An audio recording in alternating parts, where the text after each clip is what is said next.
6월 24일 말씀으로 여는 하루.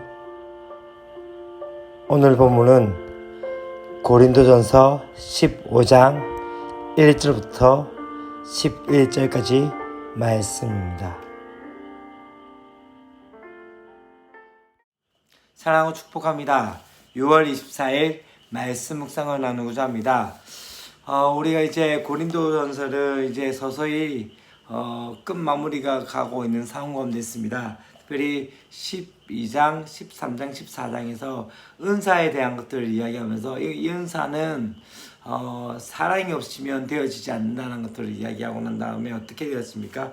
그리고 이제는 은사가 더 큰 것에 대해서 사모하며 그렇게 이야기하며 특별히 방언하는 것보다 또한 예언하기를 더욱더 구하라 하면서 그 가운데 가장 중요한 것 중에 하나는 모든 것을 품위 있고 질서 있게 하라고 하면서 은사에 대한 부분에서 이제 논쟁에 대해서 이제 마무리를 짓게 되어집니다.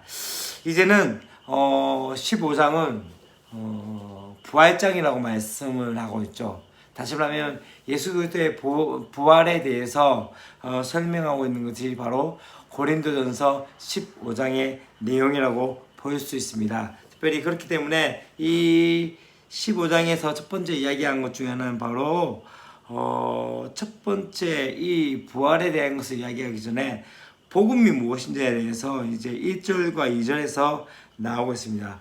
여기서는 네 가지의 관계 대명사를 쓰고 있는 것을 볼 수 있습니다.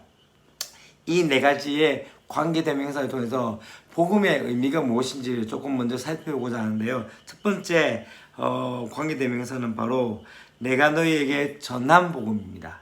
다시 말하면 복음은 단순히 소유한 것으로 끝나지 않고 더 중요한 건 무엇입니까?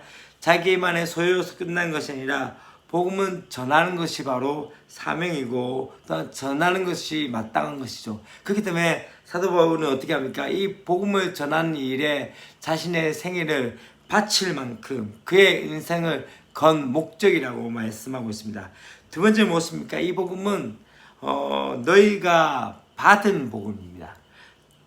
고린도 교회 사이에 이 복음에 관련돼서 이제 어떻게 이야기합니까? 바로 전달되어야 하며 수납되어야 한다. 다시 말하면 복음은 그냥 그렇게 한 세대에 머물러 있는 것이 아니라 전승이 되어야 하며 또한 계속적으로 흘러 보내야 하는 것을 말씀하고 있는 것이죠.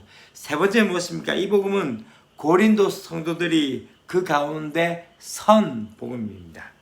다시 말하면 성도는 복음 안에 서 있는 존재라는 것을 이야기죠. 성도의 자리는 어디입니까? 바로 복음인 것이고 복음이 바로 성도의 살아갈 근거, 모든 근거가 되어진다는 것을 이야기하고 있죠. 복음을 벗어나는 성도는 있을 수 없는 존재인 거죠. 복음 밖에는 성도가 없습니다. 성도는 바로 복음 안에서 견고해진 존재라는 것을 말씀하고 있습니다. 네 번째 무엇입니까? 이 복음은 고린도 성도들이 그로 말미암아 무엇으로 구원을 받은 복음이라는 거죠. 다시 말하면 복음으로 말미암아 성도는 구원을 받게 되어진 거죠.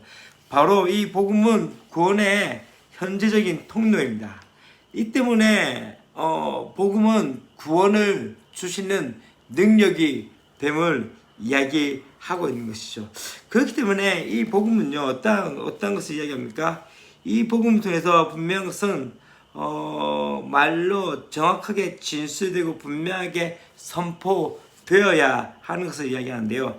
3절과 4절 말씀에서 이제 복음에 대해서 복음의 내용이 무엇인가에 대해서 이야기하는데 첫 번째 이야기한 것 중에 하나는 내가 받은 것을 먼저 너에게 전하였노니 이미 사도 바울이 먼저 받았기 때문에 전하였는데 그것은 무엇입니까? 성경대로라고 이야기하면서 그리스도께서 우리 죄 위하여 못하시고 죽으시고 장사 짓는 바 되셨다가 4일 만에 다시 살아사. 이것 또한 성경대로라고 얘기합니다. 복음은 성경대로 되어진 것이 사건이며 이 복음의 사건은 무엇입니까?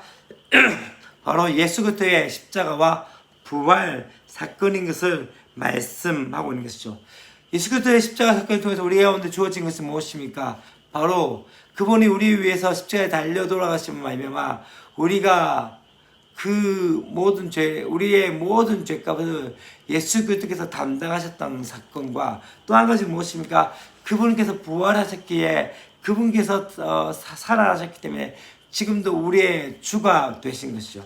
복음은 바로 예수 그리스도가 우리의 세이비어, 바로 구원자가 되신 것과 또한 로드, 바로 우리의 주인이 되시는 것들을 말씀하고 있는 것입니다. 그리고 난 다음에 이제 무엇을 이야기합니까? 이 복음에 대해서 바로 부활의 증인이 있다고 이야기를 하고 있습니다. 부활의 증인이 누굽니까? 첫 번째, 게바에게 보이시고 12형제에게 보이시고 또한 뭡니까? 오베이어 형제에게 보이실 뿐만 아니라 그들 중에 다수는 살아있고 또 어떤 사람은 잠들었으며 하면서 야고보에게 보이셨고 또한 모든 사도에게와 마지막 어떻게 합니까? 만삭되지 못하여 난 자 같은 내게도 보이셨느니라 라고 말씀을 하고 있는 것을 볼 수 있습니다. 바로 많은 사람들에게 나타나심을 통해서 부활을 확정하신 모습들을 볼 수 있습니다.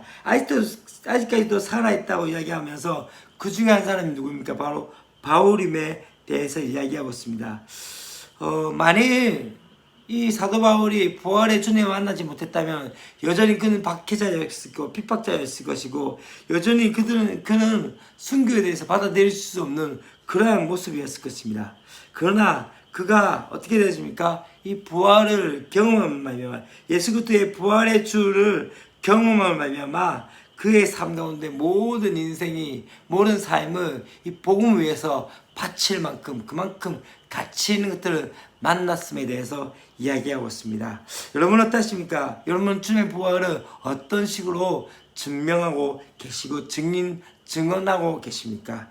이제 마지막으로 이제 뭘 얘기합니까? 9절부터 11절까지 말씀 가운데 그렇게 이야기합니다. 바울이 자신이 바로 이렇게 구원받게 되어진 것은 바로 그가 하나님 은혜 가운데 그가 그렇게 열심히 하는 이유가 무엇입니까? 바로 헛되지 않게 은혜를 헛되지 않게 하기 위해서 더 많이 수고하고 있다는 것을 말하고 있습니다. 바로 교회를 박해했던 바울 또한 그 가운데 진짜 교회를 핍박했던 그 바울이 이제는 사도로 불러주신 것은 바로 측량할 수 없는 감당 못할 은혜였기 때문에 그가 어떤 사도보다 더 수고하였고 그의 가는 길마다 교회가 세워진 모든 것들이 있었고 고린도 교회 또한 그러한 모습들을 볼 수 있습니다. 그러나 중요한 건 무엇입니까?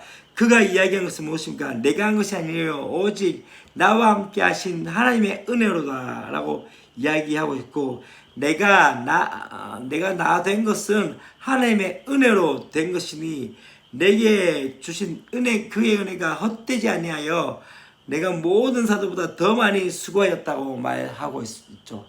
그의 사도됨 또한 그가 열심으로 섬겼던 모든 이들은 무엇입니까?